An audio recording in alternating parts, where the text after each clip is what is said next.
Everybody, welcome back to our channel. ఈరోజు వీడియోలో మన డైలీ లైఫ్లో మనం ఎక్కువగా యూజ్ చేసే సెంటెన్సెస్ని ఇంగ్లీష్లో ఏ విధంగా చెప్పాలో ఈ వీడియోలో తెలుసుకుందాం. ముందుగా నా వీడియో కనుక మీకు నచ్చినట్లయితే లైక్ చేయండి, షేర్ చేయండి, అలాగే సబ్స్క్రైబ్ చేయడం మాత్రం మర్చిపోవద్దు. Okay, let's go to the topic. First one, ఈరోజు వర్షం పడుతుందని నాకు అనుమానంగా ఉంది. ఈరోజు వర్షం పడుతుందని నాకు అనుమానంగా ఉంది అనే దాన్ని మనం ఇంగ్లీష్లో I doubt it will rain today. I doubt అంటే నాకు అనుమానంగా ఉంది. ఇట్ విల్ రైన్ టుడే అంటే ఈరోజు వర్షం పడుతుందని. నెక్స్ట్ వన్, అతనికి సమాధానం తెలుసని నాకు అనుమానంగా ఉంది. అతనికి సమాధానం తెలుసని నాకు అనుమానంగా ఉంది అనే దాన్ని I doubt he knows the answer. I doubt అంటే నాకు అనుమానంగా ఉంది. హీ నోస్ అంటే అతనికి తెలుసని. ది ఆన్సర్ అంటే సమాధానం. నెక్స్ట్ వన్, అతను వస్తాడేమోనని నాకు అనుమానంగా ఉంది. అతను వస్తాడేమోనని నాకు అనుమానంగా ఉంది అనే దాన్ని I doubt he will come. I doubt he will come అంటే అతను వస్తాడేమోనని నాకు అనుమానంగా ఉంది. నెక్స్ట్ వన్, ఆమె త్వరగా పూర్తి చేయగలదని నాకు అనుమానంగా ఉంది. ఆమె త్వరగా పూర్తి చేయగలదని నాకు అనుమానంగా ఉంది అనే దాన్ని I doubt she can finish early. I doubt she can finish early అంటే ఆమె త్వరగా పూర్తి చేయగలదని నాకు అనుమానంగా ఉంది అని. నెక్స్ట్ వన్, వాళ్ళు నన్ను గుర్తుపట్టారని నాకు అనుమానంగా ఉంది. వాళ్ళు నన్ను గుర్తుపట్టారని నాకు అనుమానంగా ఉంది అని ఇలా అంటూ ఉంటారు కదా, దీన్ని ఇంగ్లీష్లో I doubt they remember me. I doubt అంటే నాకు అనుమానంగా ఉంది. దే రిమెంబర్ మీ అంటే వాళ్ళు నన్ను గుర్తుపట్టారని. నెక్స్ట్ వన్, మనం గెలుస్తామని నాకు అనుమానంగా ఉంది. మనం గెలుస్తామని నాకు అనుమానంగా ఉంది అనేదాన్ని I doubt we will win. I doubt అంటే నాకు అనుమానంగా ఉంది. వీ విల్ విన్ అంటే మనం గెలుస్తామేమోనని. నెక్స్ట్ వన్, ఈ ప్లాన్ పనిచేస్తుందని నాకు అనుమానంగా ఉంది. అంటే ఈ ప్లాన్ వర్క్ అవుతుందని అనుమానంగా ఉంది అనేదాన్ని I doubt this plan will work. I doubt this plan will work. Next one, ఆమె నిజం చెబుతుందని నాకు అనుమానంగా ఉంది. ఆమె నిజం చెబుతుందని నాకు అనుమానంగా ఉంది అనేదాన్ని I doubt she will telling the truth. I doubt she will telling the truth అంటే ఆమె నిజం చెబుతుందని నాకు అనుమానంగా ఉంది. సో ఈ విధంగా మనం అనుమానానికి సంబంధించిన కొన్ని రిలేటెడ్ ఎగ్జాంపుల్ సెంటెన్సెస్ అనేవి చూసాం కదా. నెక్స్ట్ వన్ చూడండి, అతను ఊహించినట్లుగా ఏమీ లేదు. అతను ఊహించినట్లుగా ఏమీ లేదు అనేదాన్ని nothing is as he had expected. Nothing is as he had expected అంటే అతను ఊహించినట్లుగా ఏమీ లేదు.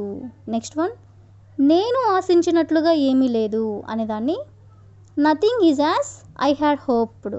Nothing is as I had hoped అంటే నేను ఆశించినట్లుగా ఏమీ లేదు. నెక్స్ట్ వన్, నేను ప్లాన్ చేసుకున్నట్లుగా ఏమీ లేదు. నేను ప్లాన్ చేసుకున్నట్లుగా ఏమీ లేదు అనేదాన్ని nothing is as I had planned. Nothing is as I had planned అంటే నేను ప్లాన్ చేసుకున్నట్లుగా ఏమీ లేదు. నెక్స్ట్ వన్, అతను కలలు కన్నట్లుగా ఏమీ లేదు. అతను కలలు కన్నట్లుగా ఏమీ లేదు అనేదాన్ని nothing is as he had dreamed. Nothing is as he had dreamed అంటే అతను కలలు కన్నట్లుగా ఏమీ లేదు. నెక్స్ట్ వన్, ఆమె అనుకున్నట్లుగా ఏమీ లేదు. ఆమె అనుకున్నట్లుగా ఏమీ లేదు అనేదాన్ని nothing is as she had thought it would be. Nothing is as she had thought it would be అంటే ఆమె అనుకున్నట్లుగా ఏమీ లేదు. నెక్స్ట్ వన్, నేను నమ్మినట్లుగా ఏమీ లేదు. నేను నమ్మినట్లుగా ఏమీ లేదు అనేదాన్ని nothing is as I had believed. Nothing is as I had believed అంటే నేను నమ్మినట్లుగా ఏమీ లేదు. నెక్స్ట్ వన్, నేను కోరుకున్నట్లుగా ఏమీ లేదు. నేను కోరుకున్నట్లుగా ఏమీ లేదు అనేదాన్ని nothing is as I had wanted. Nothing is as I had wanted అంటే నేను కోరుకున్నట్లుగా ఏమీ లేదు. లాస్ట్ వన్, నేను నా మనసులో ఊహించినట్లుగా ఏమీ లేదు. నేను నా మనసులో ఊహించుకున్నట్లుగా ఏమీ లేదు అనేదాన్ని nothing is as I had pictured in my mind. Nothing is as I had pictured in my mind అంటే నేను ఊహించినట్లుగా, అంటే నా మనసులో నేను ఊహించినట్లుగా ఏమీ లేదు అని. సో ఈ విధంగా మనం ఏమీ లేదు అనే వర్డ్కి కూడా సంబంధించిన కొన్ని రిలేటెడ్ ఎగ్జాంపుల్స్ అనేవి చూసాం కదా. నెక్స్ట్ వన్ చూడండి. అతను పుస్తకాన్ని ఒకేసారి పూర్తి చేశాడు. అతను పుస్తకాన్ని ఒకేసారి పూర్తి చేశాడు. దీని ఇంగ్లీష్లో he finished the book in one go. He finished అంటే అతను పూర్తి చేశాడు. The book in one go అంటే పుస్తకాన్ని ఒకేసారి. నెక్స్ట్ వన్, అతను నీళ్లు ఒకేసారి తాగేశాడు. అతను నీళ్లు ఒకేసారి తాగేశాడు అని ఇలా అంటుంటారు కదా. దీన్ని ఇంగ్లీష్లో he drank the water in one go. He drank అంటే అతను తాగాడు. The water in one go అంటే నీళ్లు ఒకేసారి తాగాడు అని. నెక్స్ట్ వన్, ఆమె గదిని ఒకేసారి శుభ్రం చేసింది. ఆమె గదిని ఒకేసారి శుభ్రం చేసింది అనేదాన్ని she clean the room in one go. She cleaned అంటే ఆమె క్లీన్ చేసింది అంటే శుభ్రం చేసింది. ది రూమ్ అంటే గదిని, ఇన్ వన్ గో అంటే ఒకేసారి.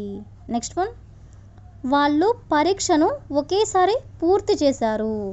వాళ్ళు పరీక్షను ఒకేసారి పూర్తి చేశారు అనేదాన్ని they completed the test in one go. They completed అంటే వాళ్ళు పూర్తి చేశారు. The test in one go అంటే పరీక్షని ఒకేసారి అని. నెక్స్ట్ వన్, నేను శాండ్విచ్ని ఒకేసారి తిన్నాను. నేను శాండ్విచ్ని ఒకేసారి తిన్నాను అనేదాన్ని I ate the sandwich in one go. I ate అంటే నేను తిన్నాను. ది శాండ్విచ్ అంటే శాండ్విచ్ని, ఇన్ వన్ గో అంటే ఒకేసారి. నెక్స్ట్ వన్, అతను అన్ని గిన్నెలు ఒకేసారి కడిగాడు. అతను అన్ని గిన్నెలు ఒకేసారి కడిగాడు అనేదాన్ని he washed all the dishes in one go. He washed అంటే అతను కడిగాడు. ఆల్ ద డిషెస్ అంటే అన్ని గిన్నెలు. ఇన్ వన్ గో అంటే ఒకేసారి. నెక్స్ట్ వన్, మేము అన్నీ ఒకేసారి ప్యాక్ చేసాము. మేము అన్నీ ఒకేసారి ప్యాక్ చేసాము అనేదాన్ని we packed everything in one go. We packed అంటే మేము ప్యాక్ చేసాము. ఎవ్రీథింగ్ ఇన్ వన్ గో అంటే ఒకేసారి ప్యాక్ చేసాము అని. లాస్ట్ వన్, వాళ్ళు గోడను ఒకేసారి పెయింట్ చేశారు. వాళ్ళు గోడని ఒకేసారి పెయింట్ చేశారు అనేదాన్ని they painted the wall in one go. They painted అంటే వాళ్ళు పెయింట్ చేశారు. The wall in one go అంటే గోడని ఒకేసారి అని.